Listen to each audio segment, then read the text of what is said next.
Salut les ambitieux, j'espère que vous allez bien. Aujourd'hui on se retrouve pour une nouvelle vidéo, mais avant de commencer, je voulais déjà vous dire merci parce qu'on a atteint les 1000 abonnés sur la chaîne. Donc un grand merci pour celles qui sont là depuis le début. Si tu viens d'arriver, n'hésite pas à t'abonner. Ah oui, si vous voyez quelque chose sur ma peau, c'est tout à fait normal. J'ai fait un peeling il y a quelques jours. Il restait une toute petite partie qui n'avait pas terminé de peler. Donc c'est tout à fait normal. Bon, à tout de suite. Donc aujourd'hui, je voulais vous partager, je voulais qu'on se fasse un petit talk, un petit moment d'échange. Je voulais vous partager des conseils parce que en fait, je suis dans le timing parfait qui colle à cette vidéo. C'est-à-dire qu'en ce moment, c'est le rush à la maison. C'est juste le rush total parce que je jongle entre l'entreprise. Pour celles qui ne savent pas, j'ai lancé une autre société qui s'appelle Salon HK, qui est un accélérateur de projets où on accompagne les personnes qui ont des projets pro, mais perso aussi. Et donc, on a un programme qui est lancé avec un accompagnement. Là, en ce moment, on accompagne 10 femmes. C'est juste le rush et c'est juste génial quand même d'accompagner des femmes. À côté de ça, je suis maman. J'ai 3 enfants.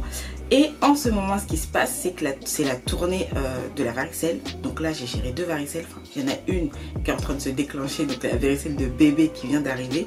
Et la varicelle d'Alia qui vient de se terminer. Donc voilà, tout ça en même temps. Plus encore du travail qui arrive pour cette fin d'année. On prépare de belles choses. Donc, je me suis dit, mais attends, il faut que je partage mes conseils pour les futures mamans entrepreneurs, pour les mamans entrepreneurs tout court aussi. Donc voilà, les mom boss comme j'aime dire, les mamans chefs d'entreprise, tout ça, qui jonglent entre leurs multicasquettes, ou les mamans étudiantes aussi qui jonglent avec leurs multicasquettes.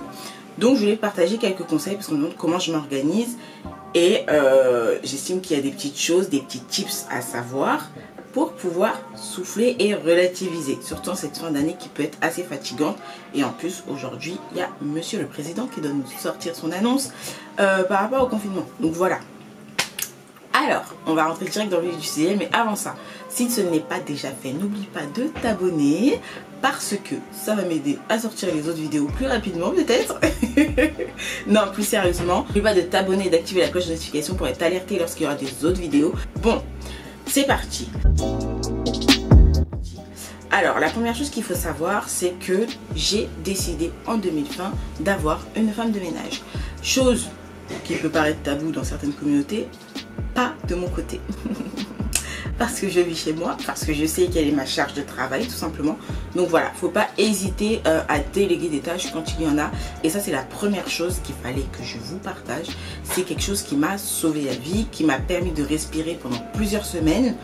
Parce que je l'ai fait après que Caïs soit né tout simplement. Et donc comme Inaya a 5 ans, Ali a 3 ans et Caïs 5 mois, c'est dur à gérer hein, avec le travail. Donc voilà, donc il me fallait ma femme de ménage qui m'a permis de souffler. Donc là, je ne l'ai plus actuellement parce que c'est une personne qui, à côté de ça, a repris ses études. Donc voilà. Mais sinon, elle était juste géniale. Elle venait une fois par semaine pendant 2 heures. Et c'était largement suffisant. Après le reste de la semaine, c'est moi qui gère. Mais voilà, elle me faisait le plus gros du travail, on va dire. Et moi, je gérais tout le reste de la semaine. Donc ça, c'était génial. Donc ça, déjà, c'est une première chose qui a changé ma vie, radicalement. Donc voilà, n'hésitez pas à déléguer ça. Sachant qu'en plus, il y a des petites choses, des petites aides, etc. Donc si c'est un sujet qui vous intéresse, n'hésitez pas à me le dire. Que je fasse peut-être un article plus détaillé dessus. Mais voilà, ça, c'est quelque chose de très, très, très intéressant pour les mamans. Et même pour les non-mamans, si c'est quelque chose qui vous soulage, faites-le. Après, évidemment, je sais que c'est un budget, mais ce budget-là, moi, je sais que je l'ai sacrifié, c'est-à-dire, entre guillemets, sacrifié, parce que je préfère déléguer ça que, par exemple, aller m'acheter une paire de bottes à 100 €. Voilà, donc je préfère me dire, il y a tel budget ce mois-ci pour ça, et me retirer autre chose ailleurs, et donc, en l'occurrence, la partie vêtements, par exemple. Voilà, donc ça, c'est la première chose. Deuxième chose que je voulais vous partager, c'est ne pas hésiter à demander de l'aide tout simplement. Je sais que on aime bien faire les femmes fortes. Certaines ont été éduquées comme ça. La femme elle est forte, la femme peut tout faire, elle est, voilà, etc. Oui, mais non. Parce que on peut faire beaucoup de choses, mais on ne peut pas tout faire tout en même temps sans être fatigué en fait, parce qu'on a 24 heures comme tout le monde. J'aime bien cette phrase de dire que on a 24 heures dans notre journée comme Beyoncé, comme Michelle Obama, comme tout le monde. Donc voilà, on ne peut pas tout faire en même temps, il faut accepter de se faire aider tout simplement. C'est pas un tabou, c'est pas quelque chose de grave, c'est pas un échec dans ta vie si tu te fais aider. Non, c'est à dire que quand j'ai besoin d'aide, quand j'ai besoin de faire garder les enfants, si je dois demander de l'aide, et je le fais. Actuellement par exemple c'est les vacances scolaires, il y a mes petites soeurs qui sont à la maison. maison et c'est quelque chose qui me soulage énormément ces jours-ci parce que ça me permet de travailler plus, parce que ça me permet de me reposer plus, parce que mes filles s'amusent avec leur tata tout simplement. Donc ça me permet de, encore une fois, déléguer certaines tâches, de pouvoir souffler, et puis s'il y a besoin, quand il y a besoin d'une nounou, d'une babysitter, c'est quelque chose aussi que je vais m'autoriser, je vais me dire qu'il y a tel budget alloué à ça. Et c'est pas du tout un tabou, en tout cas de mon côté. Donc voilà, ça aussi il faut l'accepter. Il y a besoin d'aide pour faire garder ses enfants vraiment en dernière minute, etc. Faut pas hésiter. Et pour ça, par exemple, je vais vous partager une application qui s'appelle Psyt, qui est très bien pour faire garder ses enfants en dernière minute, tout ça. Par contre, évidemment, moi ce que je recommande, et c'est ce que je dis toujours aux mamans autour de moi, n'hésitez pas à d'abord tester l'application avant même que ce soit un jour de dernière minute ou je sais pas quoi. Testez l'application, dites-vous ok, vous allez faire garder vos enfants par une personne, une autre fois une autre personne, comme ça vous avez déjà 2 babysitters au cas où. Testez pendant 1 heure, allez marcher autour, je sais pas, allez manger au restaurant autour, un truc comme ça. Et si ça fonctionne, au moins vous savez que vous pouvez vous appuyer sur tel ou tel babysitter en cas de besoin. Et au moins c'est quelque chose de ponctuel, mais ça peut vous soulager. Autre conseil, évidemment, là on rentre dans la partie organisation parce que vous savez que c'est mon grand dada, que j'aime ça. Je suis une fan inconditionnelle d'organisation parce que j'estime que si on n'est pas organisé, on se laisse vite, enfin les choses vont vite s'accumuler et on ne peut pas respirer. Donc l'organisation c'est ma base, c'est ce qui fait que je peux respirer, ce qui fait que j'évite de stresser tout simplement et qui fait que je suis moins fatiguée parce que je me vide au maximum la tête. Donc pour ça, ce que je vous recommande, ce que je peux vous partager comme outil, ça va être les to-do list. Et ce que j'ai partagé en story sur Instagram, donc n'hésite pas à me rejoindre sur Instagram juste ici, si ce n'est pas déjà fait, parce que je vous partage beaucoup d'astuces là-bas et je suis plus active sur Instagram. Donc ce que je vous ai partagé, c'est l'application Todoist, qui est une application trop bien. Je suis trop contente d'avoir trouvé cette application, que j'ai installé sur mon téléphone, que j'ai installé sur mon MacBook, et comme ça en fait j'ai juste à jongler avec l'un ou l'autre, mais je sais que mes tâches elles sont déjà posées quelque part. Pourquoi Todoist? Parce que en cette fin d'année j'ai pas eu le temps de travailler avec mon bullet journal, tout simplement. Mon bullet journal je le faisais au début de l'année, etc. Et sur Instagram vous allez retrouver des vidéos, sur YouTube aussi je vais essayer de vous mettre une vidéo dans le petit i par ici ou par ici, je ne sais plus. Mais voilà, le bullet journal c'est bien quand j'ai besoin de me détendre, etc. et que je veux écrire et que je suis plus en mode papier, c'est parfait. Mais quand je suis en mode dans le rush, dans le rapide, dans le speed et que je suis en mode digital à gogo, et dans ce cas là je vais utiliser des applications.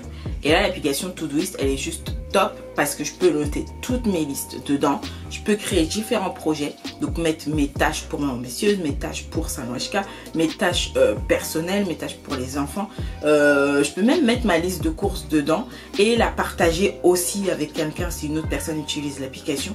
Donc c'est juste top.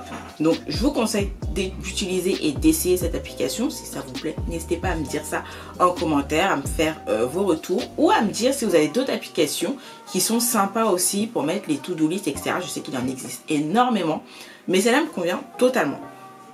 Et donc le but, l'idéal en termes d'organisation, c'est que vous puissiez noter tout ce qui vous passe par la tête, vraiment tout. Ne rien garder et ne rien retenir en se disant ouais, je vais le faire après. Pourquoi? Parce que ça va rester dans votre tête. Ok, ça va rester dans votre tête, vous n'allez pas pouvoir souffler et le soir vous allez y repenser et vous allez tellement travailler sur le fait de vouloir retenir la chose que ça va vous demander de l'énergie tout simplement et que ça va vous fatiguer. Donc pour éviter tout ça, notez tout simplement, note copine, note. Donc voilà. Pour l'application Todoist, voilà ce que j'avais à vous dire. Donc notez les choses et ensuite petit à petit mettez-vous des ordres de priorité, etc. Et puis si vous n'êtes pas déjà une fan d'organisation, vous avez du mal avec ça, allez-y petit à petit. Donc si vous devez noter que 3 tâches et essayer de faire 3 tâches chaque jour, c'est déjà très bien. On y va petit à petit en fonction de en fonction de comment on fonctionne. Là on va mettre en place son organisation tout simplement. Vous ne devez pas avoir l'organisation que telle Instagrammeuse, telle influenceuse ou autre. C'est vraiment l'organisation en fonction de vous, de votre foyer, de comment vous fonctionnez, etc. Qu'est-ce qui m'a sauvé la vie en tant que mom boss aussi? 2 outils, ce sont des cadeaux mais ce sont des choses que je voulais, que j'avais mis dans mes wishlist mais que mon mari m'a offert. La première chose, je l'ai sur la main, j'ai sur le poignet, donc je vais vous en parler. C'est ma montre, donc Apple Watch, qui est juste mon nouveau bébé. C'est mon nouveau bébé, enfin après mon MacBook bien évidemment. C'est mon nouveau bébé en tant que maman entrepreneuse. Je ne peux plus me laisser disperser. et me dire je dois toujours sortir mon téléphone, etc. Parce que en fait je ne peux pas, j'ai pas le temps, sachant que déjà j'ai l'iPhone 7 Plus, ouais, j'ai toujours pas changé. Ne me jugez pas, ne me jugez pas. J'ai toujours pas changé, il est toujours fonctionnel, donc je vois pas pourquoi pour l'instant je vais changer. Mais c'est le 7 Plus, donc il est plus gros que, vous savez, les petits iPhones lambda, les 7 et compagnie, les 8 qui sont petits. Il est plus gros, donc je dois le mettre dans ma poche, dans mon sac. Et des fois j'ai pas le temps. Quand je tiens un bébé comme ça, quand t'as le sac par là, là les mamans vous me comprenez. Là mettez-moi un commentaire, mettez-moi un emoji biberon en commentaire, parce que là vous me comprenez. Quand on a bébé par là, la main de l'autre enfant par là, c'est juste impossible de pouvoir faire des stories, de pouvoir répondre au téléphone parce qu'il y a ceci, parce qu'il y a tel client, etc. Donc je peux pas. Alors que là ma montre, je tiens bébé, j'ai juste à faire comme ça. Mes notifications elles sont ici, ça vibre et c'est juste génial. Quand je veux pas être polluée, je le mets en mode avion et puis basta. Ça c'était the investissement, mais enfin the investissement pas vraiment parce que c'était un cadeau, mais si ça n'était pas un cadeau, c'est un investissement que je devais faire parce que ça me change la vie.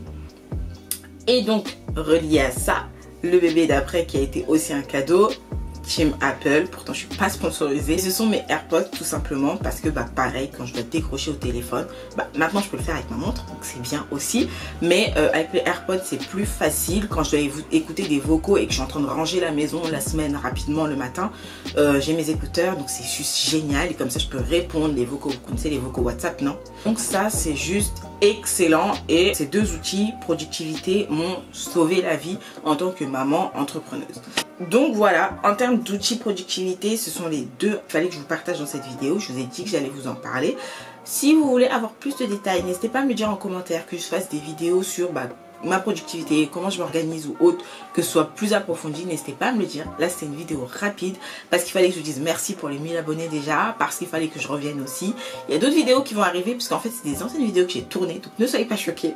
Des anciennes vidéos que j'ai tournées, une avec mes sœurs et une autre il me semble, mais qui n'était pas montée. Mais voilà, comme je vous ai dit c'était le rush avec la rentrée tout ça.